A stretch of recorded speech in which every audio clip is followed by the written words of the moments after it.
একটি গ্রামে একটি কামার বসবাস করত। ওই কামার অনেক বেশি পরিশ্রম করত। সে দিনরাত জ্বলতে থাকা আগুনের পাশে বসে কাজ করত, যে কারণে ওই কামারের বাড়িতে কখনোই টাকার অভাব হয়নি। কিন্তু ওই কামারের একটি ছেলে ছিল, যে ছেলেটি কামারের রোজগার করা টাকা জলের মতো নষ্ট করে দিত। আর এটা দেখে ওই কামারের অনেক বেশি কষ্ট হতো, কিন্তু কামার কি করবে কিছুই বুঝতে পারছিল না। যেহেতু এই ছেলেটি তার একমাত্র ছেলে ছিল, এই কারণে সোজাসুজি সে তার ছেলেকে মানাও করতে পারছিল না। কিন্তু একদিন ওই কামার তার ছেলেকে শিক্ষা দেবার কথা চিন্তা করে।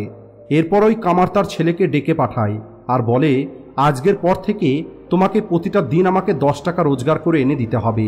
আর যদি তুমি এমনটা করতে না পারো তাহলে তুমি রাতের খাবার পাবে না। বাবার মুখে এই কথাটি শুনে ছেলেটি অনেক বেশি চিন্তায় পড়ে যায়। আর পরের দিন সকালে ছেলেটি কাজের খোঁজে বেরিয়ে পড়ে।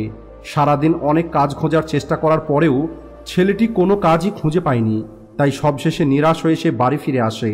কিন্তু যখন সন্ধে হয়ে যায় তখন ওই ছেলেটির তার বাবার বলা কথাটা মনে আসে, যে 10 টাকা রোজগার করে বাবার হাতে না দিতে পারলে তাকে রাতে খেতে দেওয়া হবে না। এরপরে ছেলেটি তার মায়ের কাছে যায় আর মায়ের সঙ্গে 10 টাকা নিয়ে এসে তার বাবাকে দিয়ে দেয়। এরপরে ওই কামার ওই 10 টাকা নিয়ে জ্বলতে থাকা আগুনের মধ্যে ফেলে দেয়। আর আগামী কিছুদিন পর্যন্ত এই সব কিছু চলতে থাকে। ওই ছেলেটি প্রত্যেক দিন নিজের মায়ের সঙ্গে 10 টাকা নিয়ে আসতো আর তার বাবাকে দিয়ে দিত। আর ওই ছেলেটির বাবা জ্বলতে থাকা আগুনের মধ্যে 10 টাকাটা ফেলে দিত। কিন্তু একদিন ওই ছেলেটিকে তার মা টাকা দিতে মানা করে দেয় আর বলে, রোজ রোজ তুমি টাকা নিয়ে কি করো? আর রোজ রোজ আমি তোমার জন্য কোথায় থেকে টাকা নিয়ে আসব? তুমি কেন তোমার বাবার কাছে টাকা চাও না? মায়ের মুখে এই কথাটা শুনে ছেলেটি পুনরায় চিন্তায় পড়ে যায়। পরের দিন সকালে ছেলেটি পুনরায় কাজের খোঁজে বেরিয়ে পড়ে।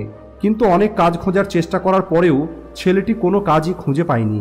সবশেষে যখন সে নিরাশ হয়ে নিজের বাড়ির দিকে ফিরে আসছিল তখন সে রাস্তায় একটি বৃদ্ধ মানুষকে দেখতে পায়, যার কাছে অনেকগুলো কাঠের বোঝা ছিল।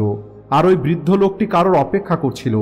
এরপর ওই ছেলেটি ওই বৃদ্ধ লোকটির কাছে যায় আর ওই বৃদ্ধ লোকটিকে বলে, যদি আপনি আমাকে বলেন তাহলে আমি আপনার এই কাঠের বোঝাকে আপনার বাড়ি পর্যন্ত পৌঁছে দিতে পারি। এর পরিবর্তে আপনি আমাকে 10 টাকা দিয়ে দেবেন। ছেলেটির এই কথা শুনে ওই বৃদ্ধ লোকটি রাজি হয়ে যায়। এরপরে ছেলেটি ওই বৃদ্ধ লোকের কাঠের বোঝাটা মাথাতে নিয়ে চলা শুরু করে।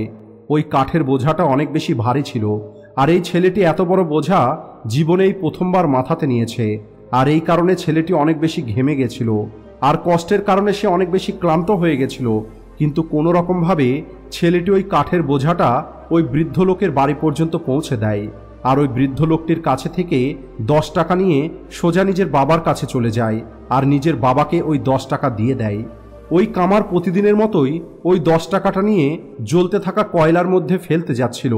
তখন ওই ছেলেটি তার বাবার হাত ধরে নেয় আর তার বাবাকে বলে, আপনি হয়তো জানেন না এই টাকাটা আমি কত পরিশ্রম করে রোজগার করেছি, আর আপনি এই টাকাটাকে আগুনের মধ্যে ফেলে দিতে চাচ্ছেন। এরপরে ওই কামার বলে, এই কথাটাই তো আমি তোমাকে এতদিন ধরে বোঝানোর চেষ্টা করছি।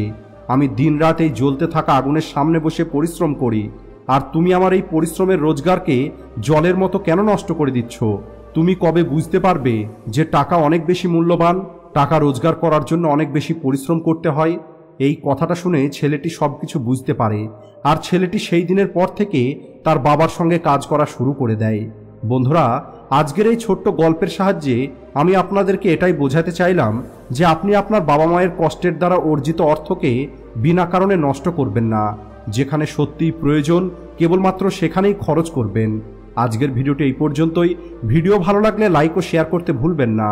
Thanks for watching.